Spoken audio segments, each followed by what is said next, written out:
That's our friend Bob. He chills here at Jawahar Circle Park here in Jaipur, which is actually the biggest circular park in all of Asia, which is really cool. And it's all in the middle of a traffic choke. But today what we're going to talk about is what surprised us about coming to Jaipur for the first time. And so I think what first surprised me, maybe a little stereotypical, but I don't know. But the first thing that surprised me when we came here was that we weren't in the middle of a desert. I always imagined Rajasthan and Jaipur and all these places in the state of Rajasthan was just like covered it in sand. It was this desert place and it would be super hot and just sand, dunes and everything everywhere, which there's none of that here. There's absolutely none of that. And so I was like really surprised not to be in the middle of a desert. So that was what surprised me first off. What about you, Pooja, as you eat your ice cream over there? The city's gonna be more traditional, like more people in very colorful and traditional outfits, that I would see camels around, walking around, just chill. Elephants, camels everywhere. Yeah, like also imagine camels and elephants to be in like certain outfits, like I don't know, super colorful, right?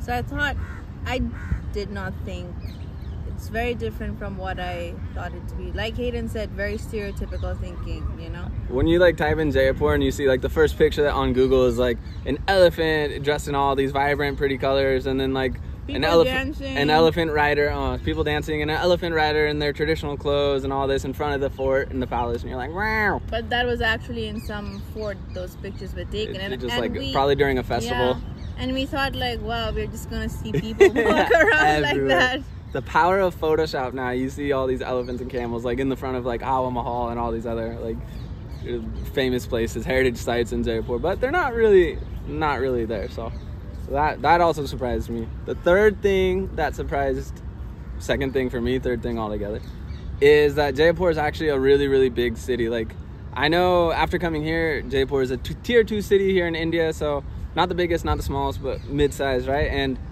what I kind of imagined was it was going to be more of a rural place, not like a huge city here with millions and millions of people. And so like I was really surprised to come here and see like the nice cafes, the big malls, like World Trade Park we've shown you before. We've shown you a lot of the cafes that we like to visit. And it was just surprising to see how much infrastructure is here, and it's not like just a rural place with limited population. So I was really surprised by the amount of infrastructure and just the vast amount of people here. It's a big city and it's not a rural place, which I was really surprised about. So what else? Do you have another thing? Just what else could it be? Yeah, I got a huge culture shock when I came to Jaipur. I knew Delhi was big and the airport itself was like a city, because you had a mall inside the airport and food and everything. But Jaipur, I did not expect it to be this big with really nice malls. I just imagined Jaipur to be full of like forts and palaces. I thought everywhere I go, I'm gonna see old places. Yeah, I'm gonna see really old forts, just walk by and just chill, just have a very normal rural life. I think Udaipur is more like that, no? Udaipur, Jodhpur, and what's that other one that starts with a J?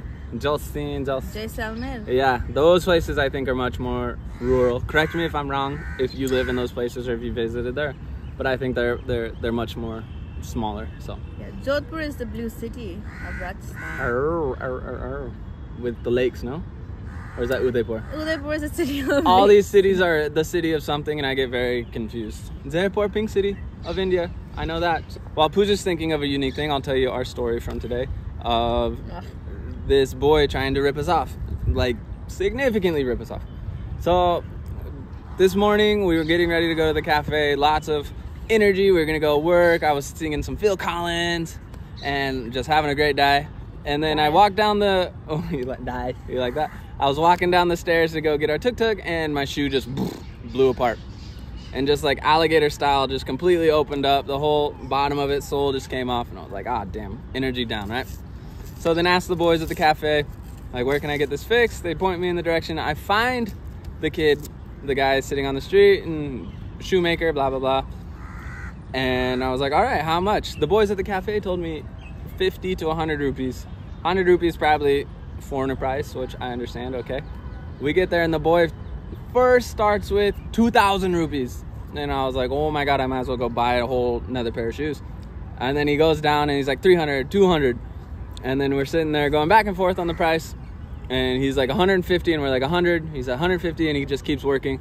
And so he thinks we agree to 150. This other guy comes, Indian guy, and I was like, how much are you paying? He's like, and the boy sits there and he's like, don't tell them how much you're paying, because he knew he was like ripping us off. And I was like, are you paying less than 100 rupees? He's like, yeah. And I was like, 15. He's like, yeah. So he told us, and then at the end I tried to give the kid 100. I was like, you're not gonna charge me 300%, 200, 300% the markup. Like, I'll give you 100 rupees. And that's what we wanted to agree on in the first place. And then he started arguing, and everyone, his mom and all these people around were just saying, take the 100 rupees. Like, you're already overcharging him by a bunch, ripping him off. Like, why are you trying to get the extra 50? And they're like, he's not gonna give one extra rupee. So I got upset. I don't really know what they're talking about. Pooja got upset. She was grumpy. You got chocolate on your lip there. Time out for the chocolate on the lip. She was getting grumpy and started talking to him in Hindi. So how'd it go there, Pooja? Huh? Close up for dramatic effect here. I was trying to demolish him with my Hindi, with my little Hindi. Trying to demolish the boy there because I was super upset. Just overcharged me, and so it was a little frustrating to get ripped off. I understand foreigner price, but then like 3 times the whole amount, and starting at 2,000 rupees was just outrageous from the get-go. So it kind of sucks getting super ripped off, blatantly ripped off. Getting ripped off and you don't know about it is one thing. Blatantly getting ripped off is a whole nother thing, which is frustrating. Now they want to show us magic. No magic today. One coin? No, thank you. Don't look at. No magic. He wants magic show for 50 rupees. So the next thing, after I finished my story, and after this kid interrupted us for like 30 minutes of magic show, just wouldn't leave us alone. He really wanted to show us magic show. I was like, give me some David Blaine shit. Tie yourself up, chain yourself up, and then escape. I don't even know what that person is. He just had coin magic. Okay, Houdini for people that don't know David Blaine. So, Pooja came up with... one of the other things that surprised us both is that there's not many English speakers here. Even in like touristy places, there are rarely any people who speak English. I do speak Hindi, but I'm not fluent. I understand it well, but speaking is still hard for me. And then, you know, to have a conversation with them is kind of hard, because I want to say something and I cannot say it correctly, so there's a miscommunication going on, and obviously English already is a problem.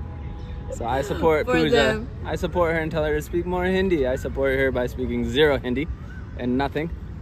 The only time Pooja really gets in trouble is like when she gets grumpy with someone, like the shoe boy earlier, and she gets flustered, like and doesn't know what to say. So no, I think I did pretty good with that shoemaker. Yeah, very good. He was like, you're making fun of me and blah blah blah, and I was like, no, you are making fun of us by overcharging us. What bullshit are you doing? 1000% overcharged. First quoted. I think when I was flustered, I could think of the words faster. She could dial it up a little bit quicker there.